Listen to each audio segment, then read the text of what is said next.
हमारी संस्कृति, हमारे संस्कार सदा रहे हमारे साथ।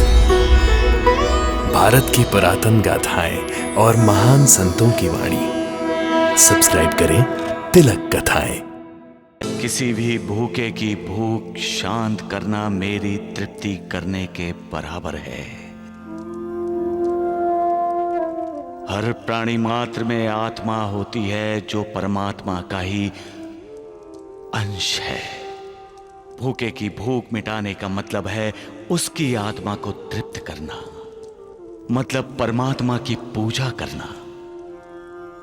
प्राणी भले ही अलग अलग आकृति और प्रकृति के हों, बोल सकते हों या ना बोल सकते हों, लेकिन हर किसी के पेट में भड़कने वाली भूख एक समान होती है। इस सत्य को हर किसी को जान लेना चाहिए कि जो भूखे को भोजन कराता है वो असल में मुझे ही भोजन कराता है। साईं बाबा, कौन साईं बाबा? वो अपने आप को भगवान नहीं मानते, लेकिन वो इंसान के रूप में भगवान ही है। अगर साईं बाबा भगवान है तो क्या वो मेरे बाबा को ठीक कर देंगे? जरूर ठीक कर देंगे। उन्होंने बहुत सारे चमत्कार किए हैं। अच्छी तरह जानते हैं उस ढोंगी पाखंडी को। वो सबको अपनी बातों में फुसलाता है? अरे ना तो वो वैद्य है ना डॉक्टर, वो तुम्हारे इलाज कैसे करेगा? बिल्कुल। अरे शिरडी जाने से तो अच्छा है किसी सरकारी अस्पताल में चले जाओ, तुम्हारा इलाज हो जाएगा, वरना मर जाओगे। अगर साईं बाबा ढोंगी है, पाखंडी है, तो हम साईं बाबा के पास नहीं जाएंगे। खोलो, दरवाजा खोलो। कौन? खोलो, दरवाजा खोलो। कौन है? खोलो।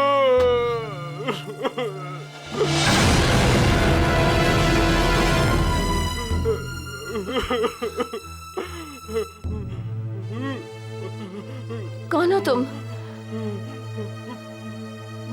मेरी पत्नी वहाँ गिरी पड़ी है, उसे बचा लो। माँ, माँ, उठो माँ।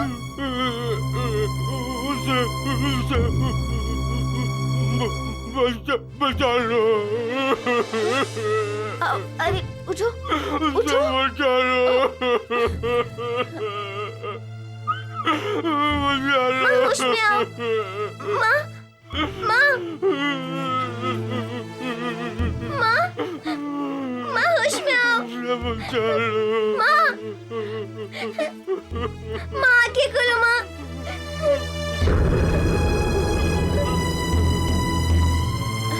माँ, उठो माँ, माँ, होश में आओ, उठो माँ, माँ, आंखें खोलो माँ।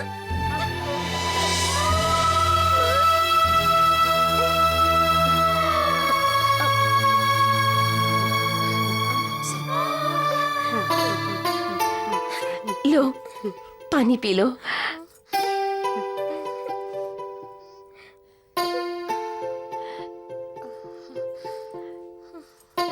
तुम अब ठीक हो ना बहन? नहीं, मेरी माँ ठीक नहीं है। हमने 3 दिन से खाना नहीं खाया। क्या?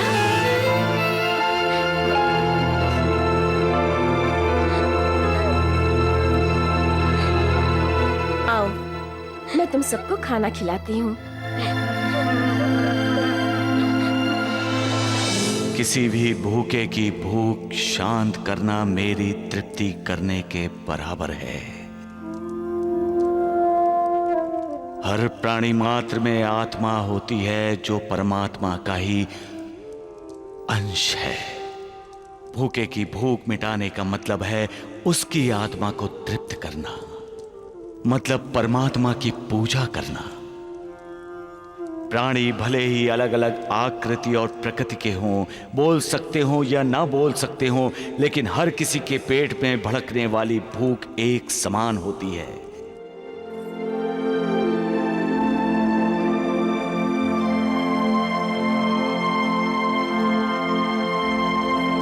इस सत्य को हर किसी को जान लेना चाहिए कि जो भूखे को भोजन कराता है वो असल में मुझे ही भोजन कराता है।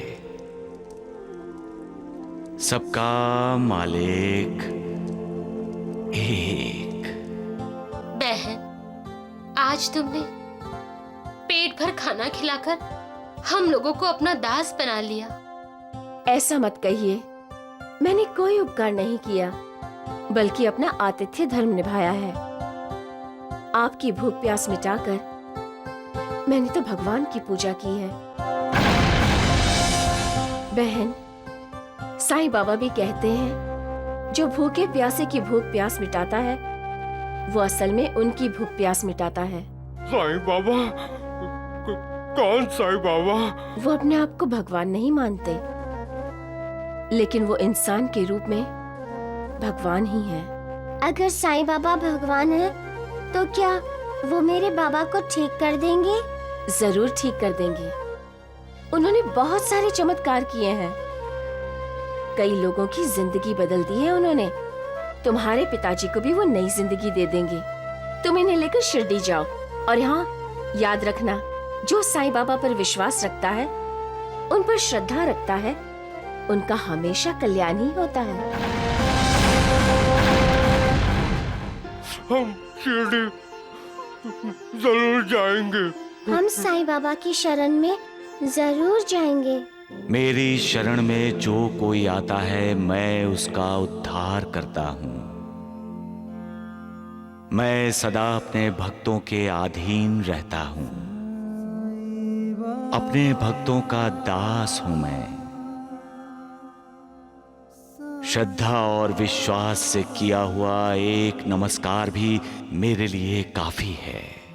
जो हमेशा मेरी कथाओं का, मेरी लीलाओं का स्वयं वाचन करता है और दूसरों को सुनाता है, मेरा गुणगान करता है, उसका मैं कल्याण करता हूं। जो मुझे भक्ति से एक पत्ता, एक फूल, एक फल या जल भी अर्पण करता है, मैं स्वीकार करता हूं और अपने उस भक्त का उद्धार करता हूं। सबका मालिक एक। अरे राम राम राम, है ये देखो, है? अरे तांगे वाले, तांगे में घोड़ा लगा है या गधा है? अरे तेज क्यों नहीं चल रहा है टांगा? क्योंकि घोड़ा नाराज है, टांगे में गधे बैठे। अरे गधे नहीं, गधा बैठा है मूर्ख। क्या किया? अरे सत्यानाश हो देखते जाएगा। नहीं हो? राम राम। अरे लंगड़े, दिखाई नहीं देता तुझे? हैं? मरना चाहता है तो किसी कुएं में छलांग लगा दे। हाँ बिल्कुल। मेरे बाबा ठीक से चल नहीं सकते, बोल नहीं सकते, इसीलिए रास्ते से हट नहीं सके। कोई बात नहीं, अभी हटो, चलो हटो। हमें शिरडी जाना है। क्या ये रास्ता शिरडी जाता है? शिरडी? आप शिरडी क्यों जा रहे हैं? साईं बाबा के दर्शन करने के लिए किसी ने हमें बताया था कि वो मेरे बाबा को ठीक कर देंगे। राम राम राम। देख रहे हैं द्वारिकानाथ जी, ये ढोंगी साईं शिरडी का नाम बदनाम कर रहा है। तो क्या आप लोग साईं बाबा को जानते हैं? अच्छी तरह जानते हैं उस ढोंगी पाखंडी को। वो सबको अपनी बातों में फुसलाता है? अरे ना तो वो वैद्य है ना डॉक्टर, वो तुम्हारे इलाज कैसे करेगा? बिल्कुल। अरे शिरडी जाने से तो अच्छा है किसी सरकारी अस्पताल में चले जाओ, तुम्हारा इलाज हो जाएगा, वरना मर जाओगे। चलिए जी आगे आप। हाँ हाँ चलो। रे जी, वो लंगड़ा है, उसे टांगे में बिठा ले। अरे चुप कर मूर्ख, नहीं तो तुझे भी उतार दूंगा। चले बाबा? नहीं, अगर साईं बाबा ढोंगी है, पाखंडी है, तो हम साईं बाबा के पास नहीं जाएंगे। हम वापस चलते हैं। अब मैं किसी सरकारी अस्पताल में जाकर अपना इलाज कराऊंगा।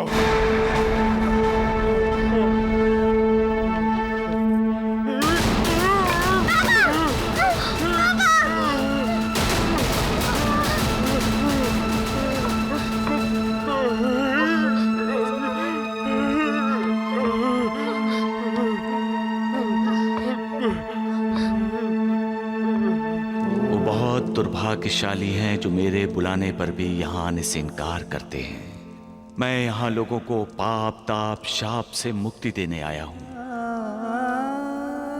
उनके कष्ट, उनके दुख दर्द सहनी करने आया हूँ। फिर भी जब वो लोग मेरे पास नहीं आते तो मुझे भी मानना पड़ता है कि इंसान की जिंदगी में कर्म और कर्मों से बना उसका भाग्य महत्वपूर्ण भूमिका निभाते हैं। ऐसे लोग ढोंगियों और पाखंडियों पर विश्वास करते हुए मुझे ढोंगी समझते हैं तो दुख होता है श्यामा मुझे। मैं लोगों को नई उम्मीद नई आशा दिलाने आया हूं, लेकिन लोग मुझे निराश करते हैं। फिर भी ऐसे लोगों का मार्गदर्शन करने के लिए मैं उनके सामने किसी भी रूप में प्रकट होता हूं। तुम रास्ता भटक गए हो दादोबा।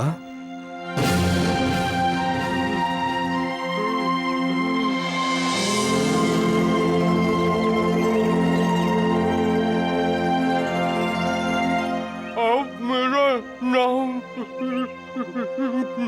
जानते हैं? मैं सब कुछ जानता हूँ बेटे। तुम तो शिरडी जा रहे थे ना? इधर किधर जा रहे हो? आपको कैसे मालूम है कि हम शिरडी जा रहे हैं? मुझे सब पता होता है बेटी। इसलिए इंसान जब रास्ता भटक जाता है तो उसे सही रास्ता दिखाने के लिए मैं आ जाता हूँ। जाओ बेटे, शिरडी जाओ। बेटे, वो लोग खुशनसीब होते हैं जिनके दरवाजे पर खुशनसीबी दस्तक देती है और वो झट से दरवाजा खोल देते हैं। तुम्हारे दरवाजे पर तो खुद मालिक दस्तक दे रहे हैं बेटे। जाओ, शिरडी जाओ। नहीं, नहीं, मैं अस्पताल जाऊंगा। मैं अस्पताल जाऊंगा। मैं अस्पताल जाऊंगा। मैं अस्पताल जाऊंगा। बहुत बदनसीब हो तुम। उन भिखारियों को खाना खिला दिया? वो भिखारी नहीं थे माँ जी, वो तो अतिथि थे। तो तुम अब मुझे शिक्षा दोगी? साईं बाबा कहते हैं कि दरवाजे पर आया हुआ याचक कभी खाली हाथ वापस नहीं जाना चाहिए। साईं बाबा, तो तुमने उन भिखारियों को भी साईं बाबा के बारे में लंबा चौड़ा भाषण दे डाला। वो सबका मालिक है, वो लोगों को नई जिंदगी देता है। अरे अपने बारे में सोच मनहूस, तू भी तो मरने वाली है।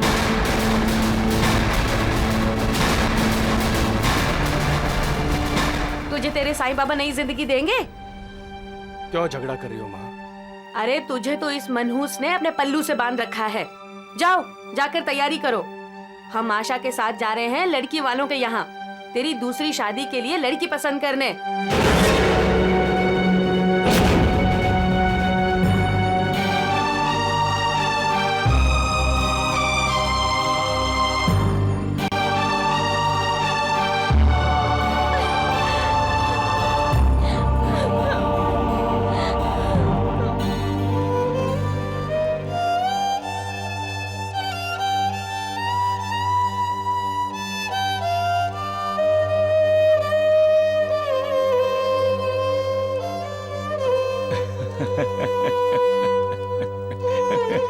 देवा, ये क्या?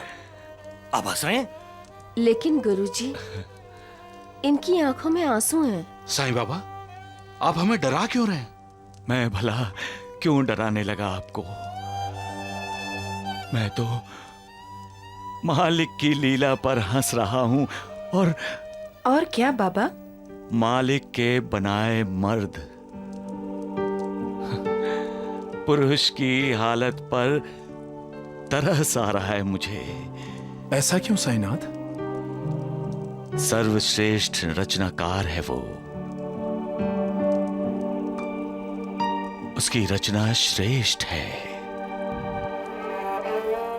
जरा पुरुष को देखो। मर्द। एक औरत मर्द को जन्म देती है जिसे वो मां कहता है। दूसरी औरत उसका जन्म जन्म तक साथ देती है जिसे वो पत्नी कहता है। मां उसे 9 महीने पेट में रखती है। पत्नी पुरुष के सारे अपराधों को पेट में रखती है।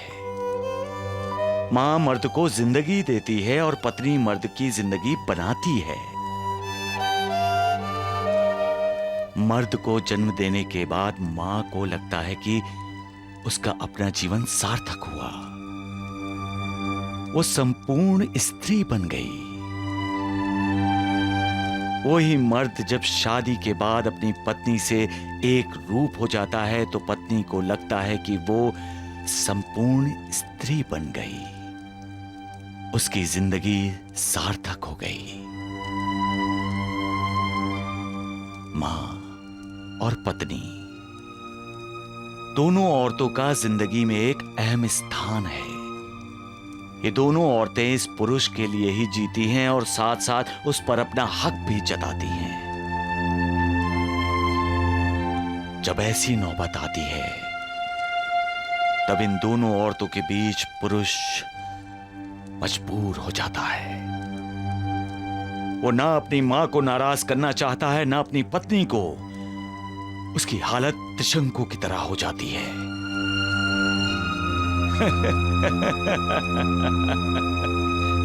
वाह मालिक, वाह। पुरुष पर अंकुश लगाने का काम तुमने 2 स्त्रियों को सौंप दिया है।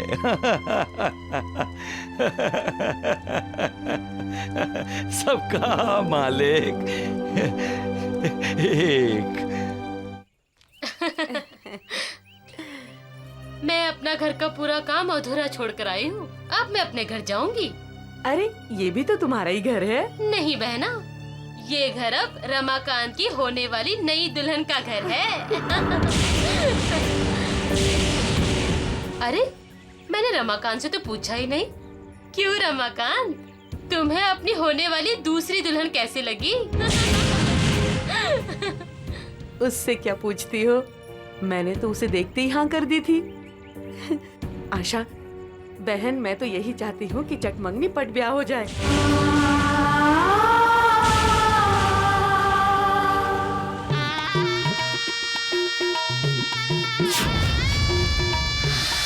अब आप दोनों शपथ लीजिए। मैं हर सुख दुख में अपनी पत्नी का साथ दूंगा। मैं हर सुख दुख में अपनी पत्नी का साथ दूंगा। मैं अपने कर्तव्य से कभी पीछे नहीं हटूंगा। मैं कभी अपने कर्तव्य से विचलित नहीं होऊंगा। स्वाहा। तुम लड़की वालों से कह दो जल्दी से जल्दी शादी का मुहूर्त निकाल लें। हमें शादी की बहुत जल्दी है। किसी की आंखों में आंसू देखकर हमें उसका मजाक नहीं उड़ाना चाहिए। हमें उसकी आंखें पोंछनी चाहिए और वो कैसे हंसे उसका प्रयत्न करना चाहिए। किसी को दुख, दर्द, पीड़ा और वेदना देना आसान है, लेकिन किसी को सुख देना, उसे सुखी करना उतना ही मुश्किल है। हो सके तो उसका दुख बांट लो, फिर देखो जिंदगी कैसे मुस्कुराती है। क्योंकि तब मालिक की दुआ तुम्हारे साथ होगी। सबका मालिक एक। सबका भला करने आया हूं। इंसानों के बीच रहना है, इसलिए मैंने ये इंसानी चोला पहना है। देवा, आप तो इंसानी चोले के सुख दुख से परे हैं। परे हूं श्यामा, लेकिन अपने भक्तों के सुख दुख से मैं दिल से जुड़ा हुआ हूं। इसलिए मेरे भक्तों के सुख दुख मेरे सुख दुख हैं। जब वो खुश होते हैं श्यामा, तो मैं खुश होता हूं। जब वो मुस्कुराते हैं तो मैं मुस्कुराता हूँ। अपने भक्तों को जब दुख तकलीफ होती है तो मेरी आंखें भर आती हैं। एक स्त्री हर अपमान सह सकती है, लेकिन अपने पति की दूसरी शादी वो कभी बर्दाश्त नहीं कर सकती। मुझे जाने दीजिए, जाने दीजिए। मैं तुम्हें ले जाने आया हूँ। चलो घर चलो, मुझ पर विश्वास करो। मैं तुम्हारी कसम खाकर कहता हूँ, मैं कभी दूसरी शादी नहीं करूंगा।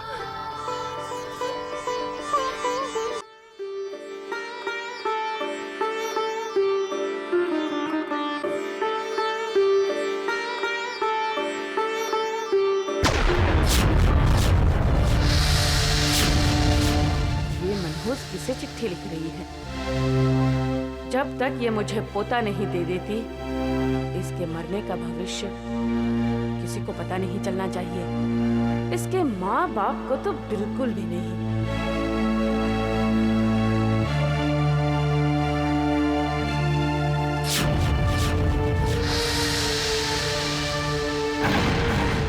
माँ जी, आदरणीय नाना और तीर्थ रूपी सौभाग्यवती नानी, आपकी बेटी मैना का आपको सादर प्रणाम।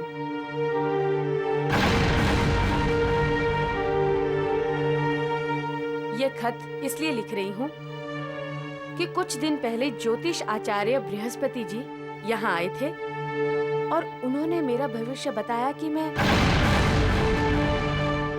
तो तुम अपने माता पिता को सारी कहानी बता देना चाहती हो?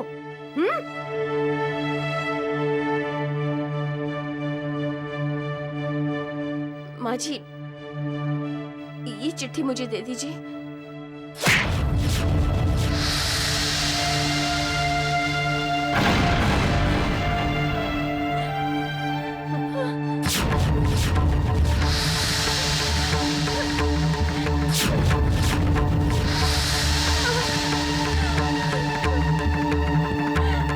फिर कभी अपने माँ बाप को चिट्ठी लिखने की कोशिश मत करना। समझ लो तुम्हारे माँ बाप मर गए।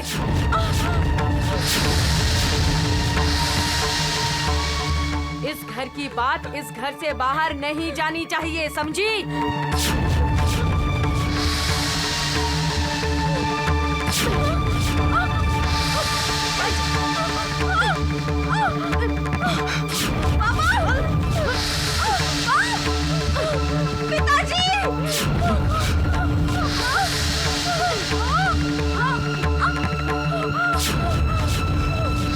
रो मत, कुछ नहीं हुआ है तुम्हारे हाथ को। क्या हाथ देखकर बिलख रही है? इतना याद रख, अगर दोबारा चिट्ठी लिखने की कोशिश की ना तो तुम्हारे दोनों हाथों की उंगलियां काट कर फेंक दूंगी यहीं पे।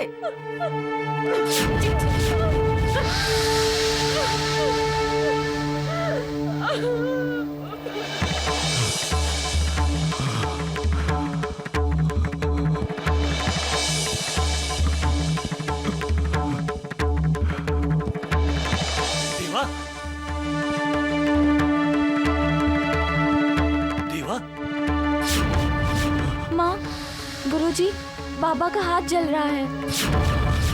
साईनाथ, आपके हाथ को क्या हुआ? ये धुआं क्यों निकल रहा है?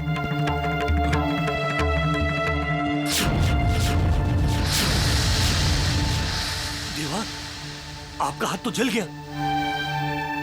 ऐसा लग रहा है जैसे आपने अपना हाथ किसी दिए की लौ पे रख दिया हो। मैंने नहीं नानावली, मेरे एक भक्त का हाथ दिए की लौ पर रखा गया था। और उस भक्त को तकलीफ न हो, इसलिए आपने उसकी तकलीफ अपने आप पर ले ली। उसका दुख दर्द आपने झेल लिया। आपने अपने उस भक्त को बचा लिया। लक्ष्मी बेटी, बाबा के हाथ को तेल लगा दो। हाँ जाओ।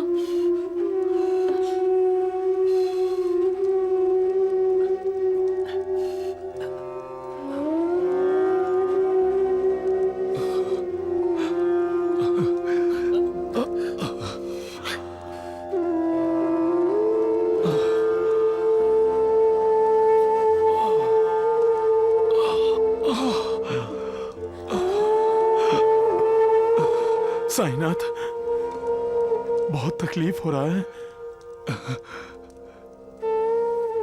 जब मेरे भक्तों पर अन्याय और अत्याचार होता है तब मुझे दर्द होता है महासापति।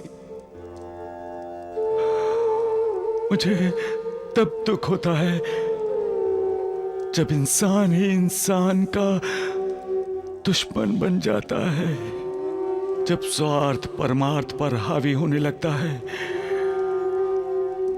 तब मैं दिल ही दिल में बेचैन हो जाता हूं। और जब आसक्ति मोक्ष मुक्ति को तिलांजलि देती है तब मैं मारे दर्द के परेशान हो जाता हूं।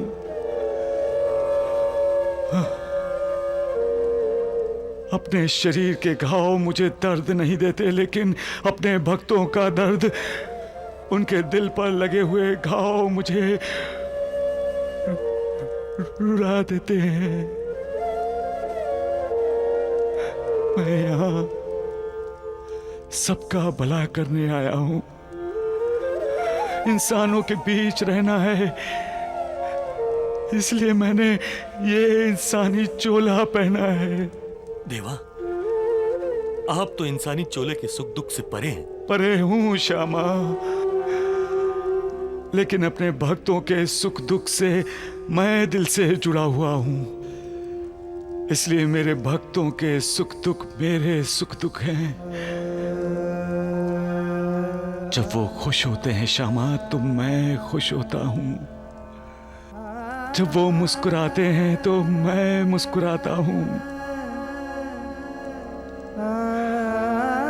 अपने भक्तों को जब दुख तकलीफ होती है तो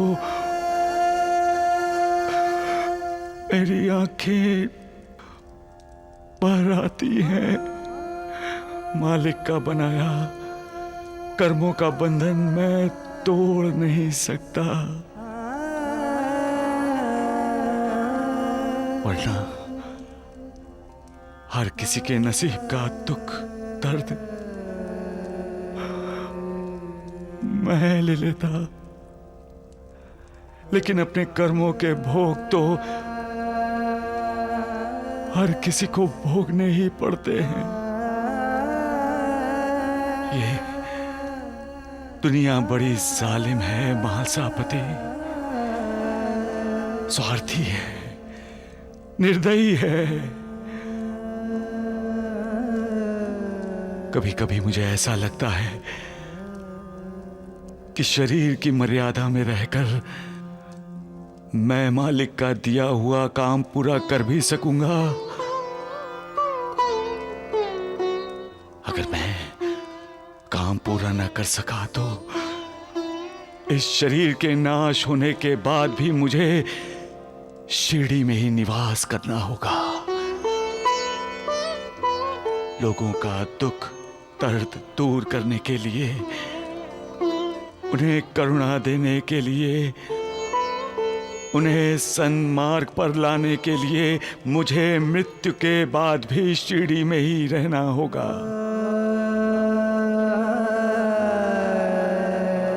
महासापति, मालिक की लीला समझ में आई। मैं यहाँ लोगों को मुक्ति देने आया हूं, लेकिन मुझे मुक्ति नहीं मिलेगी।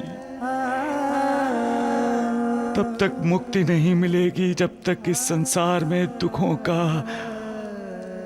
अंत नहीं होगा।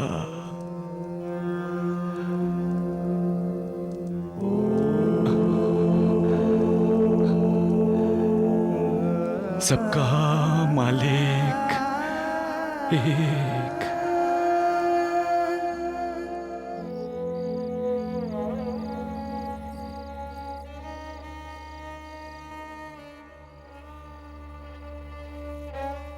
लड़की वालों से कह दो जल्दी से जल्दी शादी का मुहूर्त निकालें। हमें शादी की बहुत जल्दी है।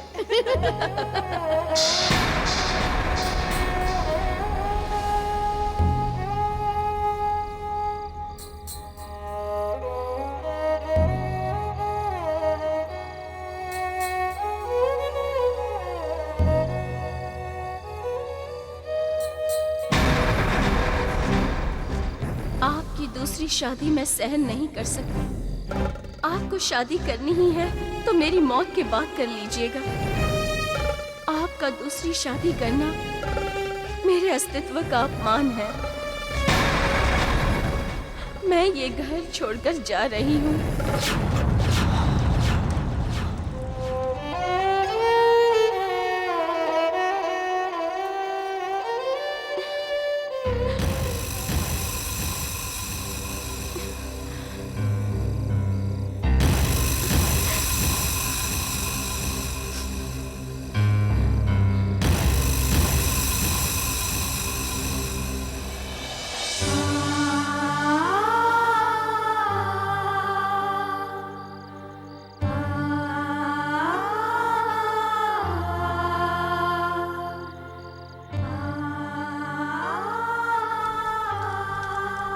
अब मेरी रक्षा साईं बाबा करेंगे।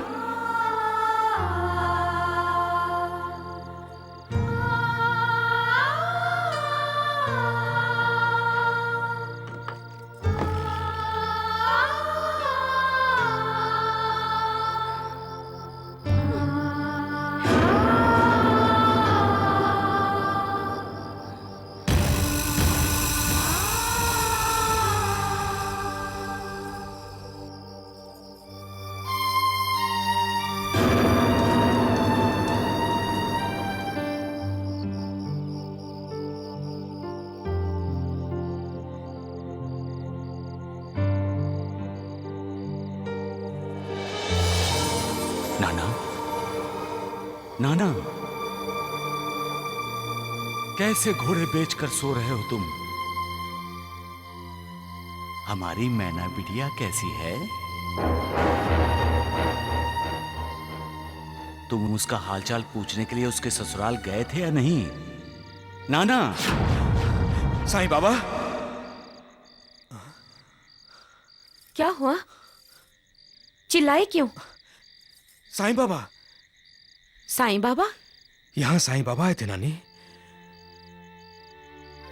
उन्होंने सपने में मुझे दर्शन दिए। साईं बाबा के दर्शन होने के बाद आपको तो खुश होना चाहिए, लेकिन आप बेचैन हैं। क्यों? कुछ कहा आपसे साईं बाबा ने? मुझसे छुपाइए मत, बोलिए। नानी, याद है तुम्हें? मैना ताई को मिलने के लिए एक बार जिद किया था। हाँ, लेकिन उसका साईं बाबा के दर्शन के साथ क्या संबंध है? यही तो साईं बाबा मुझसे पूछ रहे थे कि मैना बेटी कैसी है। उसका हाल जानने के लिए क्या मैं उसके ससुराल गया था? कहीं हमारी मैना बेटी किसी मुसीबत में तो नहीं है?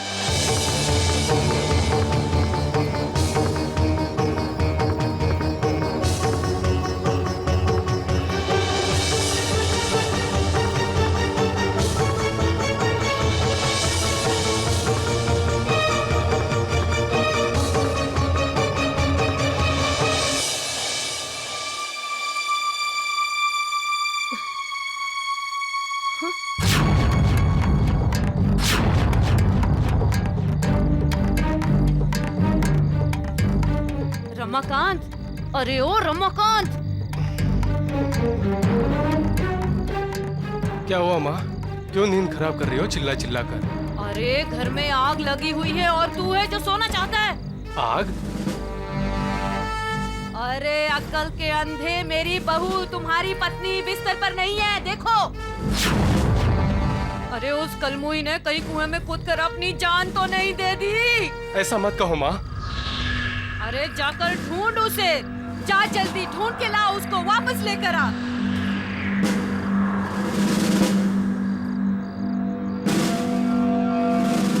जन्म का बदला ले रही है मैना तू मुझसे।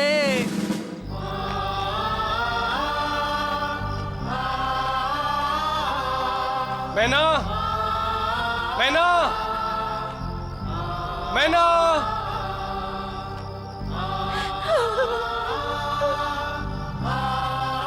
मैना, मैना, कहाँ गए होगे मैना? अगर उसने अपनी जिंदगी के साथ कुछ कर लिया होगा तो मैं अपने आप को कभी माफ नहीं करूंगा।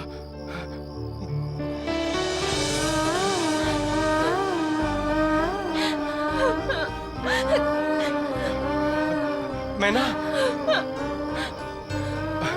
मैना, शुक्र है तुम मिल गई। चलो घर चलो।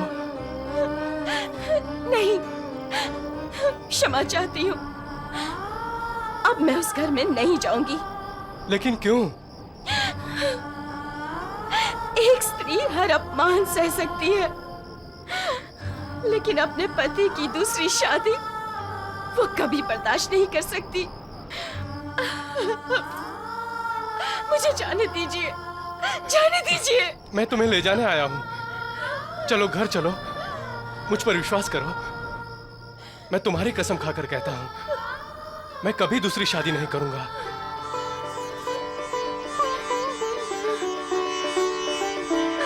सच? हाँ।